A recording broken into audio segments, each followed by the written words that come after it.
என்ன பிரச்சனை? திரு செங்கோட்டையன் வெர்சஸ் எடப்பாடி 2 பேருக்கும் ஒரு மன புழுக்கம் ஏற்பட்டிருக்கிறது. மன முதல்ல வருத்தம் ஏற்பட்டிருக்கு. மிக மதிக்கத்தகுந்த புரட்சித் தலைவர் திரு எம்ஜிஆர் காலத்துல இருந்து இந்த கட்சியில பயணிக்கக்கூடியவர் திரு செங்கோட்டையன். செங்கோட்டையன் உச்சத்தில் இருந்து கட்சியில ஆரம்ப காலத்துல கிளைக்கழக செயலாளராக தன்னுடைய அரசியல் வாழ்க்கையை தொடங்கியவர் திரு எடப்பாடி பழனிசாமி. இது வந்து ஊருக்கே தெரிஞ்ச ஒரு ரகசியம். ம். அவர் கட்சியுடைய ஒரு மிக முக்கியமான தலகர்த்தர்.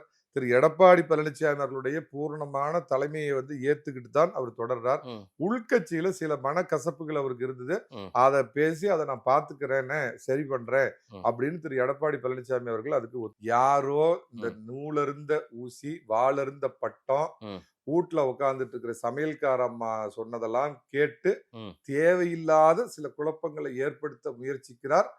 அப்படிங்கிறது கேள்விப்பட்டு திரு பொதுச்செயலாளர் உடனடியா அன்னைக்கே திரு வேலுமணி அண்ணனும் பொதுச்செயலாளரும் போன்ல பேசி ம். அவர் சமாதானமாகி பழையபடி அவர் பழைய நிலைமைக்கு இயல்பு நிலைமைக்கு திரும்பி விட்டார். ம். செங்கோட்டையன் செங்கோட்டையினாலும் அதிமுகவிற்கு ஆபத்து இல்லை, செங்கோட்டையினாலும் அதிமுகவிற்கு ஆபத்து இல்லை.